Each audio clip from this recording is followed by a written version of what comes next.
네, 안녕하세요. 종일란입니다. 1편 올린 지 얼마 안 됐는데요. 준비해 놨던 게 있으니까 바로 2편 이어서 하겠습니다. 그래서 첫 번째 말씀드렸던 거 기억하시나요? 종일란의 첫 번째 컨텐츠, 종목 잃는 남자였습니다. 그래서 종목을 잃는다, 난 해서 일단 종목이 뭔지부터 여러분과 함께 알아보고 가도록 하겠습니다. 그러면 먼저 말씀드린 대로 종목이란 뭘까요? 주식에서 종목은 바로 곧 회사 그 자체입니다. 그럼 회사를 이해해야 됩니다. 그래서 회사원들이라면 알겠지만 회사에서 가장 중요한 게 뭘까요? 당연히 이제 매출, 우리의 물건을, 서비스를 얼마나 팔았느냐, 그리고 매출만큼 중요한 게 또 있죠. 바로 영업이익입니다. 100원짜리 팔아서 얼마나 남겼느냐, 그리고 그러면은 그 개념이 성립하겠죠. 매출, 그리고 원래 물건을 생산하는 데 들어가는 가격, 원가, 인건비나 판관비 이런 거 당연히 들어갈 거고요. 그리고 영업이익. 사실 이 세 가지가 가장 중요합니다. 그래서 매출이 아무리 높아도 영업이익이 마이너스다.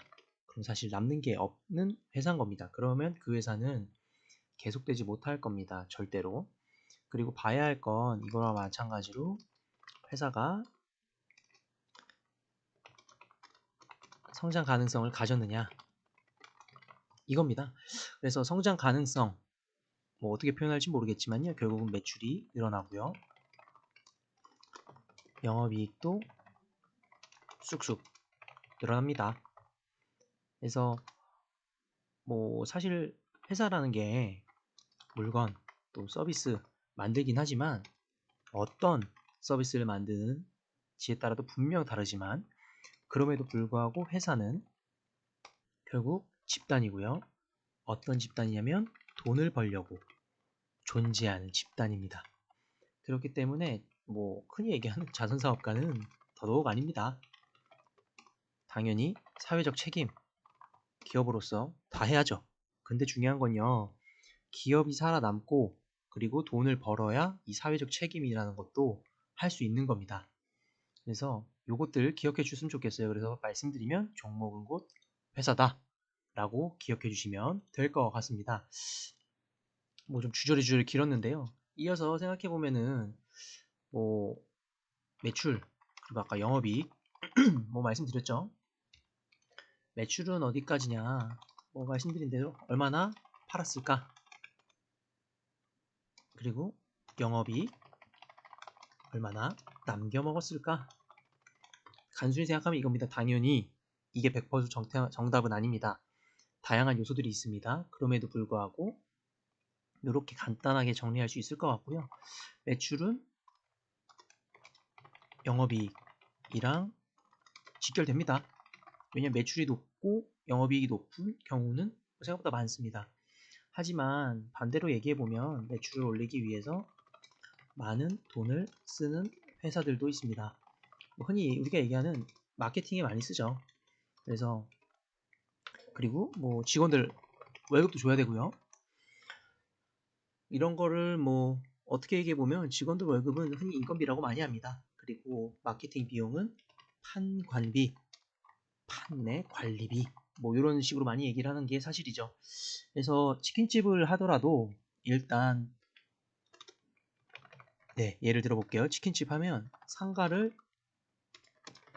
임대해야 됩니다. 그죠?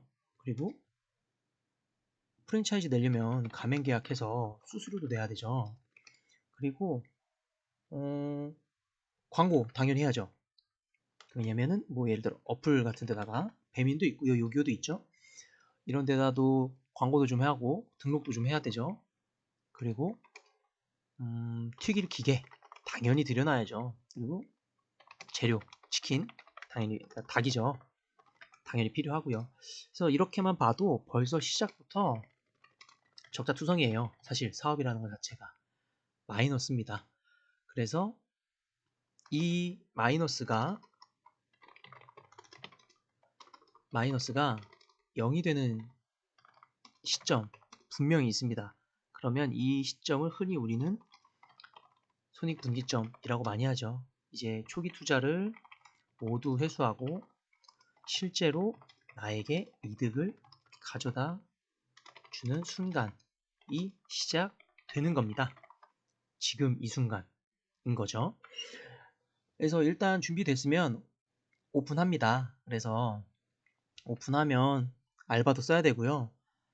뭐 닭값 당연히 올려야 되고, 배민 요기요 라이더들 오면 돈까지 줘야 되죠. 지출해야 될 돈이 천지라는 겁니다. 그러면 이걸 잘 생각해 보면요, 여러분이 얼마나 치킨을 팔아야 하는지 계산해 보세요. 분명 계산이 나올 겁니다. 그리고 그걸 계산할 때 뭐 나와야 되는 얘기들 다시 한번 정리해 드릴게요. 결국은 치킨이라는 매출이 나오지만요, 여러분이 지출해야 될 돈은 알바비 줘야 되죠. 닭값, 기름값, 배달비, 전기세, 수도세, 상가관리비, 임차료 등 다 빼야 남는 돈이 우리가 아까 말씀드렸던 영업이익이라는 겁니다. 이게 생각보다 쉽지 않은 겁니다. 그리고 그 모든 투자의 마이너스가 0이 되는 시점, 그게 바로 손익분기점이라는 겁니다. 이거 사실 다 아시는 내용이죠. 학교 때 배우셨을 거고, 장사하시는 분들 다 아실 거고요. 그리고 회사 다니시는 분들 아마 쉽게 아실 겁니다. 그럼에도 불구하고 여러분이 아는 지식 과연 쓰고 계십니까? 이렇게 여쭤보고 싶네요. 정리해보면 기업도 마찬가지입니다. 이거랑. 그래서 기업도 매출에서 이것저것 다 빼고 남는 게 영업이익입니다. 심지어 세금도 내야 되죠. 그러면 매출을 올리는데 중요한 거 뭘까요? 좋은 제품? 이거 누구나 다 알죠. 근데 그 좋은 제품 누가 어떻게 결정할까요? 그리고 실제로 얘기해보면요, 진짜 찐으로 제품이 좋아야 돼요. 가성비, 뭐 기술력 다 좋아야 됩니다. 그리고 흔히 뭐 기술력이 모든 걸 커버한다 말씀하시는 분들 많습니다만, 사실 이거는 반반 정답이에요. 반반 정답은 반은 맞고 반은 틀리다는 얘기죠. 기술이라는 건 결국은 편리예요. 근데 이 편리를 편리라고 느끼게 하는 게 진짜 기술인 겁니다. 이게 곧 마케팅이죠. 품질 당연한 겁니다. 그리고 마케팅 절대적인 겁니다. 사람들한테 우리 제품 알려야죠. 근데 제품 모르면 안 삽니다. 백날 몰라서 안 사면, 아무리 좋아도 소비자가 안 사면 꽝이에요. 그리고 3번 마지막으로는요, 물건의 목적과 쓰임입니다. 뭐 이 말은 이렇게 얘기해 볼 수 있겠네요. 휴지를 예를 들어 볼게요.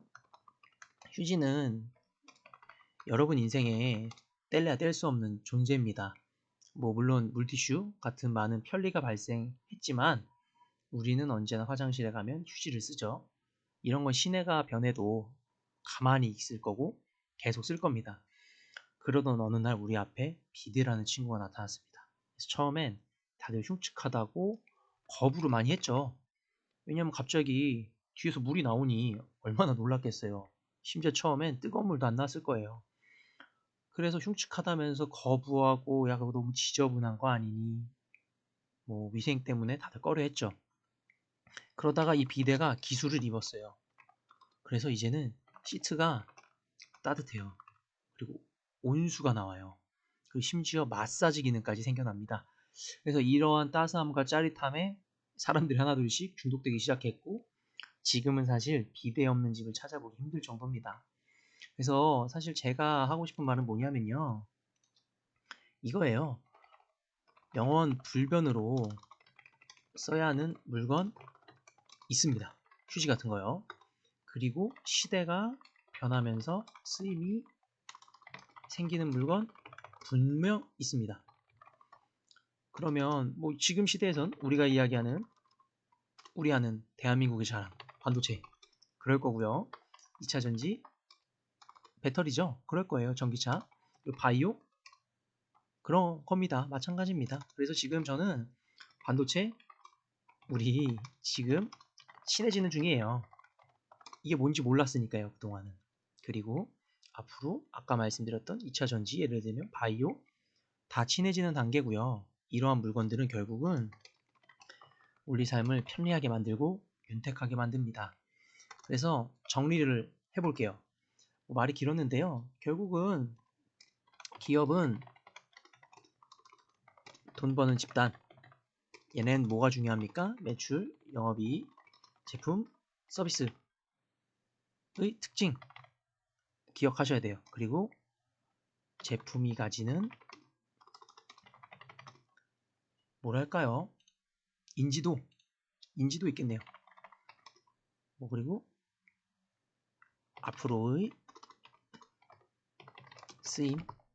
쓰임들이죠.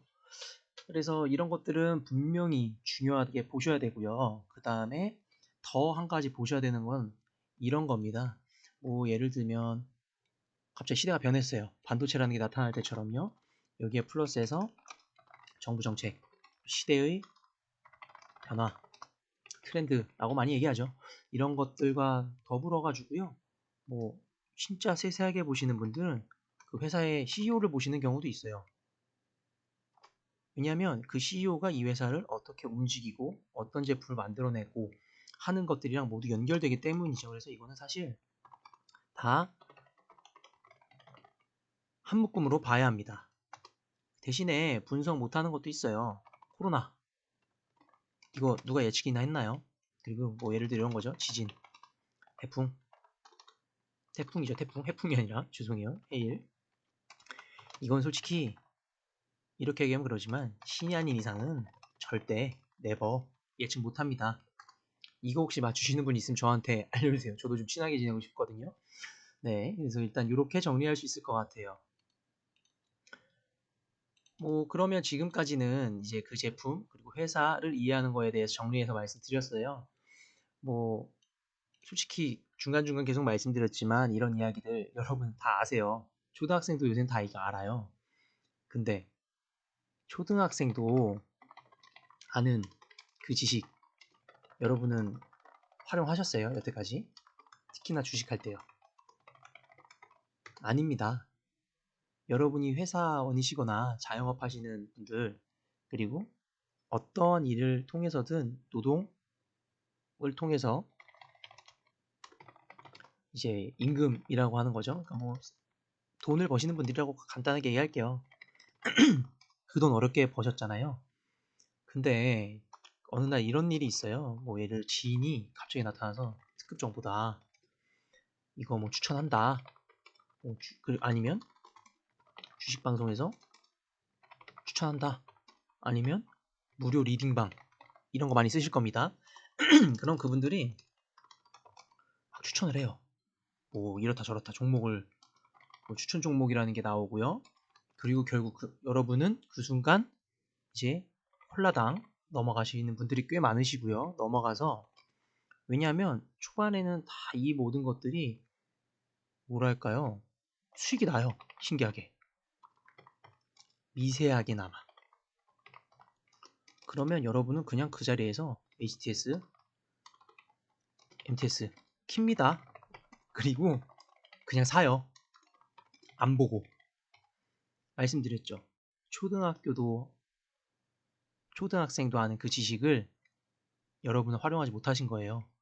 그리고 피땀 흘려 노동을 통해서 번 돈 여러분 몇 마디에 콜라당 사버리신 거예요. 사실 저도 그랬기 때문에 여러분을 탓하고 싶진 않습니다. 물론 하이리스크 하이리턴 그 주식 갑자기 엄청 올라서 후회할 수도 있죠. 그리고 그때 살 걸 이렇게 생각하실 수도 있어요. 근데 이 모든 이야기는요. 잘 되었을 때 그때 하세요. 그때 이야기고요. 반대로 반토막이 났어요. 그 주식이. 그러시면 어떡하실래요?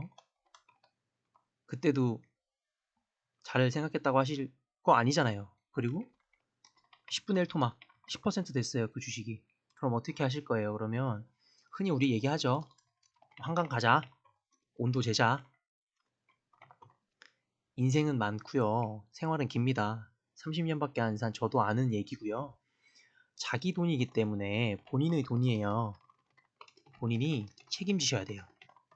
이거는 진짜 만고불변의 진리예요. 왜냐하면 투자는 남의 말을 믿고 하면 안 되고 자기 자신을 믿으세요. 그리고 믿었으면 탓하지 마세요. 더 공부하시고 더 노력하셔야 된다는 얘기예요. 당연한 얘기입니다. 아니, 내 돈이 아니니까 다른 사람은 쉽게 사라 마라 할 수 있는 거예요. 근데 판단은 무조건 여러분이 하셔야 됩니다. 여러분, 가전제품, 자동차, 심지어 옷 살 때도 여러분 가성비 엄청 따지시죠. 근데 그 가성비 따지는 거 왜 따지세요? 저비용, 고효율, 비용 대비 효과가 좋게 하려고 하시는 거예요. 주식도 그렇게 하셔야 됩니다. 반드시요. 공부 많이 하시고 종목도 사시고 그럼 일단 잘하시는 거예요. 그리고 심지어 거기에 수익까지 막 빵빵 터진다.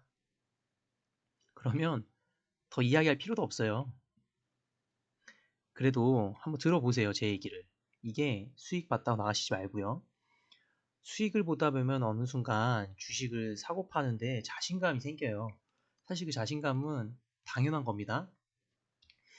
왜냐면 나는 돈을 따. 항상. 손만 대면. 어느 순간 사람들이 이렇게 생각합니다. 그리고 이렇게 얘기하면 그렇지만 오만해져요. 돈이라는 게 원래 그래요. 내가 진짜 내 능력으로 딴 건가? 그리고 어느 순간 야 이거 내 능력으로 딴 거야 라고 믿는 순간이 와요. 그때부터는 판단력이 흐려집니다. 실제로. 제 경험이에요. 뭐 혹시나 이런 분들이 아니실 수도 있어요. 그럼 좀 죄송해요. 근데 사실이 그렇습니다. 그래서 뭐 흔히 얘기하는 이런 얘기 많이 하시죠. 초보 3세번 운이 터져서 수익률이 어마어마했다. 제 주식 잘한다. 아니면 촉이 좋다. 하실 겁니다. 그리고 심지어 이 다음에 투자금을 2배, 막 10배 이렇게 늘려요. 왜 여태가 터졌으니까. 그리고 앞으로도 터질 거니까. 그리고 다음 종목 삽니다. 지금껏 수익이 잘 났으니까요. 그리고 더 수익이 크게 나겠지? 하고 기대하세요. 이런 경험 다들 있으시잖아요. 근데 이게 만약 잘못돼가지고 운이라는 걸 깨닫는다. 그러면 이미 이렇게 말씀드리면 죄송하지만 엄청 몰려 있습니다. 이거는 진짜 무조건입니다. 이거는 주식 처음 하시는 분들 많이 접하는 겁니다. 이런 실수를 하지 않으셨으면 해서 말씀드리는 겁니다. 그래서 여러분 제가 말씀드리고 싶은 거는요. 공부, 공부, 공부 3번만 하시고 그 다음에 매수하세요. 그래야 여러분이 손해를 안 보고요. 여러분 스스로를 믿을 수 있습니다. 무작정 촉을 믿지 마시고 여러분을 믿으세요. 스스로를. 뭘로요? 공부한 걸로요. 저는 진짜 차차 말씀드리겠지만 이건 무조건입니다. 스스로 선택하고 스스로 판단하세요. 다른 사람들 이야기는요. 사실 참고용으로만 쓰세요. 참고용으로 쓰시고 제가 앞으로 하나씩 같이 말씀드릴 공시, 기사, 리포트 이런 것들 보시고 기준을 세우세요. 그리고 판단하시고 그리고 리스크 관리 무조건입니다. 이건 뭐 당연히 하이 리스크, 하이 리턴 근데 이거는요 사실 도박이에요. 그렇게 생각하지 마시고 요 관점을 가지고 같이 함께 하셨으면 좋겠습니다. 그래서 좀 말이 길었는데요. 20분이나 했네요. 이 컨텐츠까지 하고요. 이제 이 다음부터는 3편부터는 저랑 같이 공시 하나씩 보실 거예요. 그래서 뭐 첫 공시, 전 사실 제일 좋아하는 회사가 따로 있기는 한데요. 일단 황제주에서 국민주로 등극한 대한민국을 먹여 살린다는 그 반도체 회사 삼성전자에 대해서 한번 알아보겠습니다. 오늘도 제 서툰 말, 그리고 어색한 말, 그리고 허접한 동영상 봐주셔서 굉장히 감사합니다. 다음에 봬요.